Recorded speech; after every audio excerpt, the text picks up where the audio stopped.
My family has some property that backs up the Carson National Forest in New Mexico. It's been in my family for years, and my sister and I both spend our summers up there. It's gorgeous, nice and green, cool mountain air in the summer. It was always a relief to get up there and away from the dusty ranch.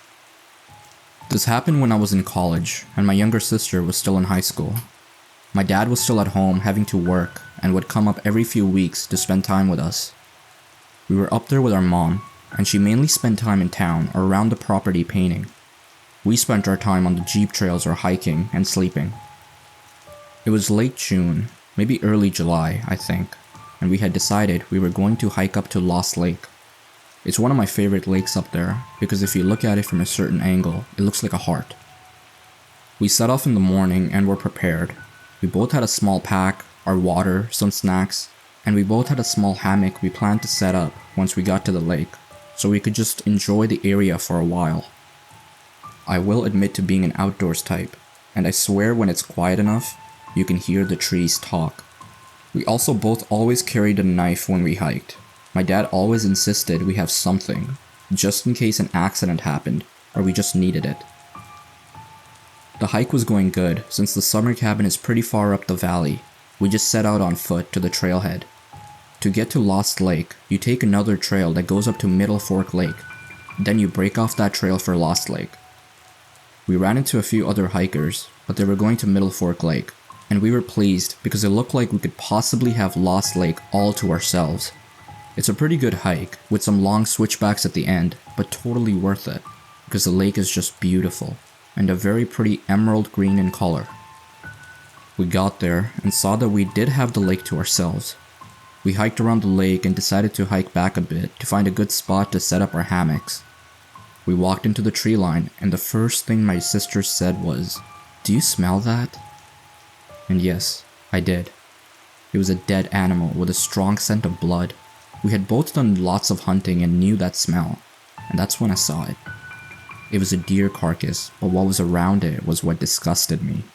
Placed around the deer carcass in a circle were its organs, entrails, etc.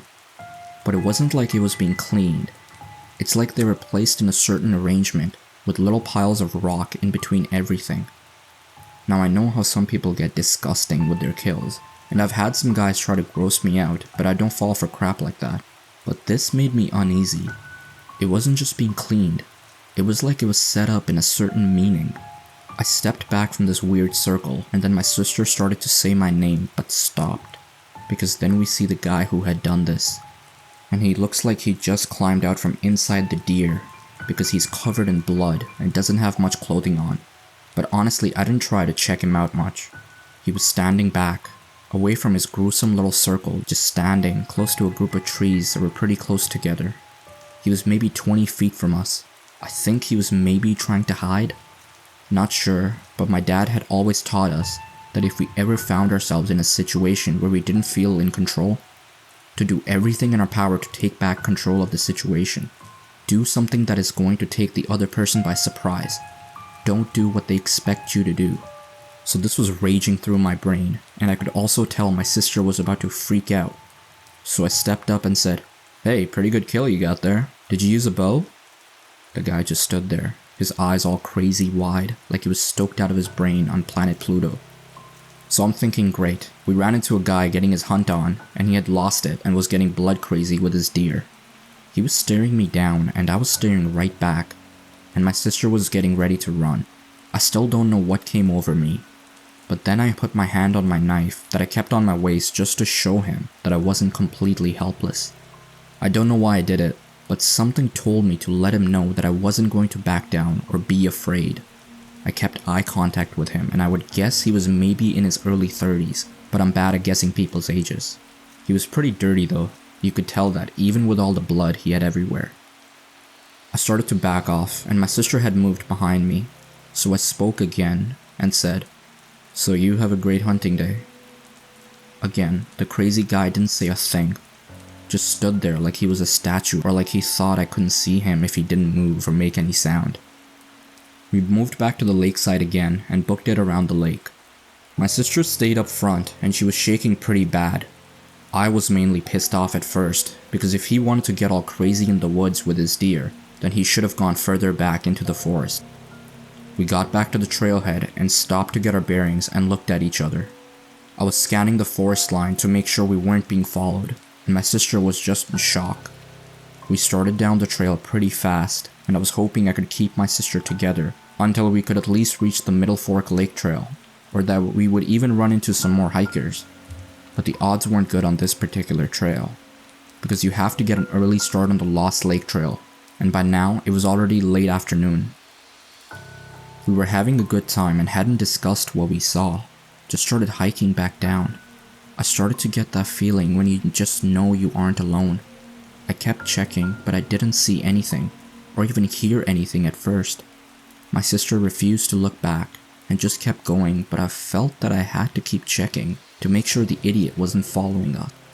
That's when the first stuff came flying at us. It was some small pebbles, but it really pissed me off, because it was obvious someone was throwing them at us, and it could have only been him. My sister was almost running at this point, but I got a big mouth, and darn it, this was my forest. I had grown up here, and these were my lakes, my trails, and I wasn't about to let some crazy dude ruin it for me. I started yelling back that he needed to go back to his deer and leave us alone. At this point, my sister is telling me to shut up and just come on. And I'm thinking, no way, this guy's just trying to scare us. The pebbles stopped, and then we started hearing barking and growling noises. My sister said, "Is he growling at us?" And I just told her to get on down the trail and ignore it. He was behind us pretty much the whole way, growling and making these barking noises every once in a while, but I never caught a glimpse of him. Once we got close to where the trail joined in with the Middle Fork Trail, he seemed to back off. Never caught sight of him behind us, but I could hear him and I just knew he was there. We started down the rest of the trail. My sister refused to stop or look behind her, so I kept checking every so often. Didn't see or hear anything. We started to discuss what had happened, and she felt like he was very sinister, and felt like we were in a dangerous situation. Felt like he was just getting his kicks out of scaring two girls. I mean, he had to have heard us coming around the lake. We weren't exactly being quiet. It was the opposite, because there are black bears up there, and we would always be pretty loud while hiking, hoping to scare off any bear in the area so we wouldn't come up on one. To this day, she still thinks he was sinister, and I think he was just trying to scare two girls. We told our parents, and my dad didn't like what he heard. He did teach us some more up-close defense skills after that day, and forbid us from ever hiking alone again. We didn't hike up that trail for several years with anyone. It freaked my sister out, and I just didn't like remembering a time I was scared in the forest that I considered my own.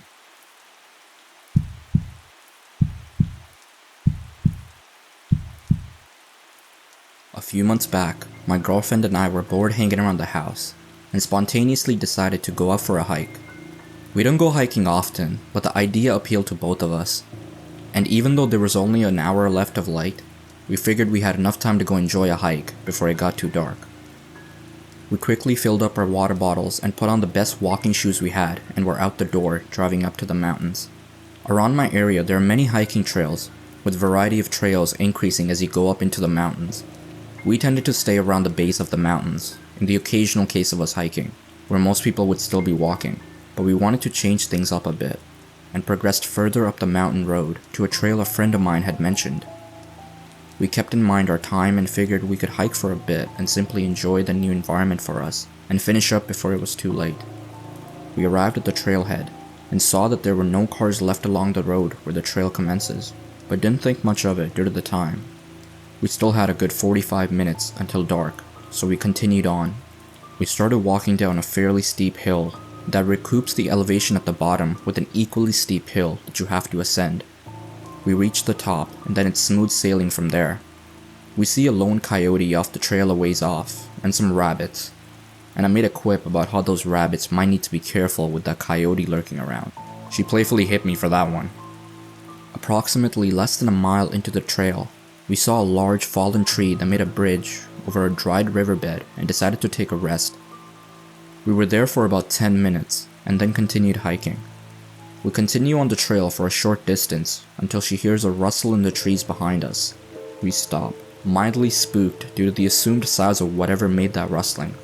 but continued on only briefly before she decides she's done and that we need to head back.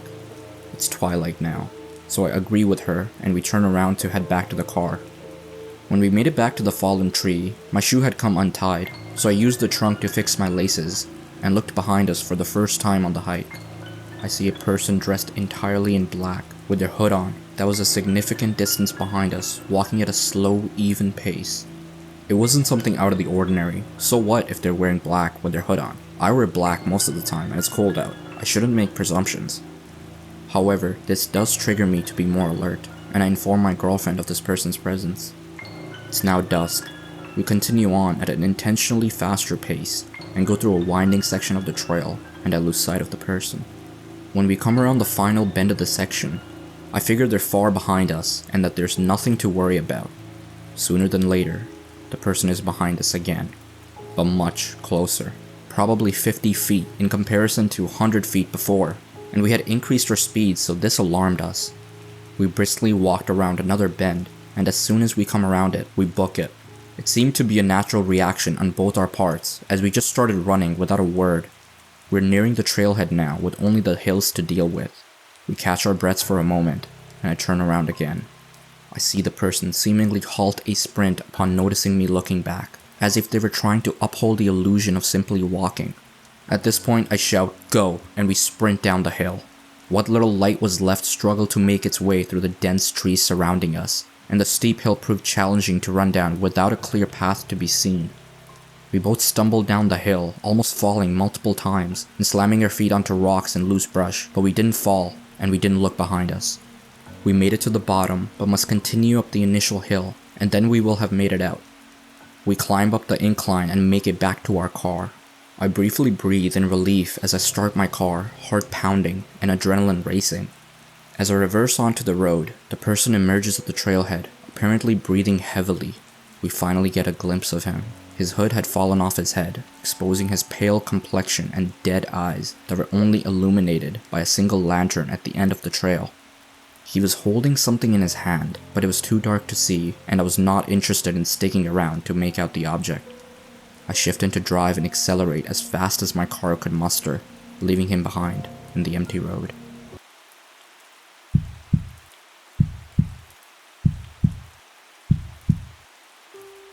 So a few months ago, I was out hiking with my friend. We live in the mountains of Western MD, and we were about 6 miles into an 8-mile loop when we decided to take some pictures and eat a snack at a summit. This area of the trail had a park, benches and tables, and a parking lot. We were sitting and talking, and I noticed a man walking around the parking lot alone. He was walking aimlessly and staring at his feet. What confused me was that he was in jeans and a button-down shirt, not exactly hiking attire. We decided to set off on the last 2-mile leg of the loop. This part goes downhill to the headquarters of the park. The end of that leg is the parking lot where our car is. You don't have a lot of visibility from the trail, and you have to walk single file. I was walking in front and talking to my friend.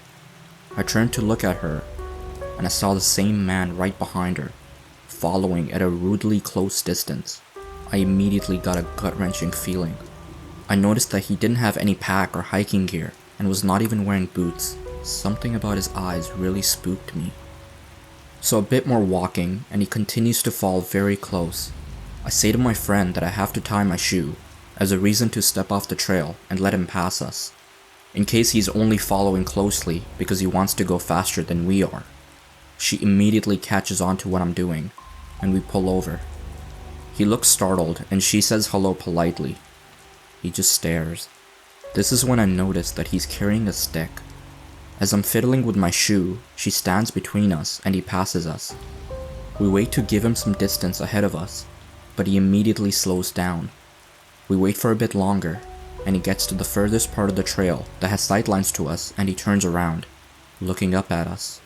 We decided that something feels too wrong about this guy, and we don't want to pass him again, so we turn around and walk back up the trail towards the park with the tables and parking. A few minutes after walking up the trail, I look back and see him walking up the trail too. He's following us. I tell my friend to walk faster. We book it up the trail and get to the parking lot area we were at before. We start to strategize and wait, deciding that we will wait to see if he comes back up the trail to the lot. There are more people around here, so we felt safer waiting it out. About 20 minutes go by and nothing. We're talking about how that could mean that he kept on going on the trail and is long gone, or is waiting on the trail where it's more deserted. We see a couple come up from a trail where we were, presumably taking the loop in the opposite direction that we are. We approach them and ask if they saw anyone on the trail between this lot and the next. They tell us they saw a young man sitting on a rock about halfway down. They describe the man who was following us. We explain our interaction with him to the wife and get into a conversation back and forth about whether or not he was a threat. The husband finally interjects and says, "We need to call a ranger. He wasn't just sitting there. He had a knife and was carving that stick." Needless to say, we called a ranger. The nice couple walked that last leg with us to make sure we got to our car safely, and then even gave us their numbers in case we needed anything.